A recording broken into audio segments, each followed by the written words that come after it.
Masuk, like, share, komen, subscribe, masuk, bos labas, oke, masuk Pak Eko.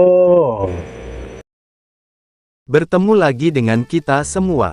Semoga kita semua dan orang tua kita disehatkan badan, dilancarkan rizki, dikabulkan segala keinginan, diberkahi umur, dimasukin ke surga. Kita masuk ke video. Bunga bangkai tentu kita tahu tentangnya.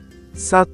Bunga bangkai bisa menjadi bunga bangkai raksasa atau yang disebut dengan Amorphophallus titanum bec. Dia adalah tumbuhan dari famili talas-talasan atau Araceae endemik dari daerah hutan tropis dan exokars, khususnya di wilayah Sumatera, Indonesia.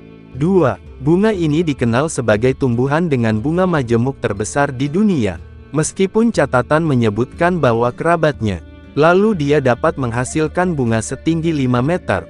Lalu disebut juga bunga bangkai karena disebabkan oleh bunganya yang dapat mengeluarkan bau seperti bangkai yang membusuk. Hal ini bertujuan untuk mengundang kumbang dan lalat untuk menyerbuki bunganya.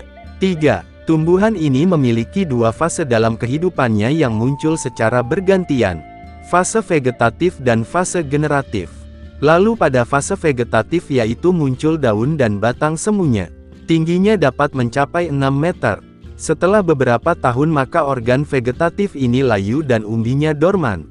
Apabila cadangan makanan di umbi mencukupi dan lingkungan mendukung, maka bunga majemuknya akan muncul. Apabila cadangan makanan kurang tumbuh kembali daunnya. 4. Bunganya sangat besar dan tinggi, berbentuk seperti lingga yang dikelilingi oleh seludang bunga yang juga berukuran besar.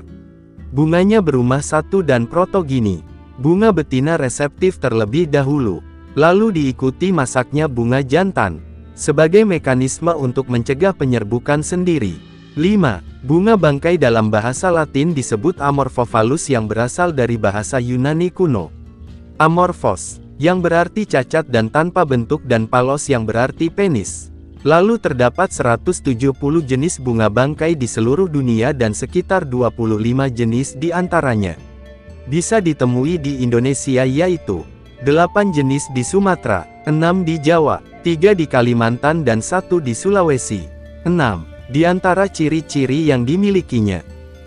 Pertama, warna kelopaknya adalah merah hati dan jingga dan kehijauan. Kedua, warna tongkolnya adalah keunguan serta kuning. Ketiga, dia bisa mengeluarkan bau busuk. Keempat, tingginya bisa mencapai 5 meter dan berdiameter 1,5 meter. Bagian yang menjulang tinggi ke atas atau yang disebut spadix. Bagian pelindung bunga yang mekar disebut braktea. Kelima, bijinya adalah berwarna merah dan keenam, masa mekarnya adalah 7 hari. 7. Habitat tanaman ini diantaranya: pertama, di hutan hujan Sumatera, Kerinci dan Lampung. Kedua, di iklim tropis dan subtropis. Ketiga, tumbuh di bawah kanopi. Keempat, ketinggian 120-365 mdpl. Kelima, tanah berkapur. Ketujuh, di hutan sekunder. Kedelapan, di ladang-ladang penduduk. Kesembilan, di pinggir sungai atau di tepi hutan. 8. Bunga bangkai mengalami dua fase dalam hidupnya yang berlangsung secara bergantian dan terus-menerus, yakni fase vegetatif dan fase generatif. Pada fase vegetatif, di atas umbi bunga bangkai tumbuh batang tunggal dan daun yang mirip daun pepaya. Hingga kemudian batang dan daun menjadi layu menyisakan umbi di dalam tanah. Fase selanjutnya, generatif, yakni munculnya bunga majemuk yang menggantikan batang dan daun yang layu tadi. Perkembangbiakan juga dibantu oleh burung rangkong yang dimana akan memakan biji dari bunga bangkai dan akan dibuang melalui feses. Namun makin berkurangnya populasi burung rangkong akibat perdagangan liar, maka populasi bunga bangkai juga berkurang. 9. Populasi bunga bangkai liar sudah makin berkurang karena habitat alaminya banyak mengalami alih fungsi menjadi lahan pertanian dan perkebunan dan permukiman. Penyebab lainnya adalah masyarakat yang merasa terancam dengan bau busuk bunga ini, lalu memotong bunga dan daunnya. 10. Di antara fakta unik yang dimilikinya adalah: pertama, umbi pada bunga bangkai dapat digunakan sebagai bahan makanan dan minuman dan obat-obatan. Adapun yang kedua adalah sebutir biji bunga bangkai membutuhkan waktu 20-40 tahun untuk berbunga. Sumber referensi Wikipedia yang dimodifikasi. Sebelum menutup video ini, semoga kita semua dan orang tua kita disehatkan badan, dilancarkan rizki, dikabulkan segala keinginan, diberkahi umur, dimasukin ke surga. Salam damai.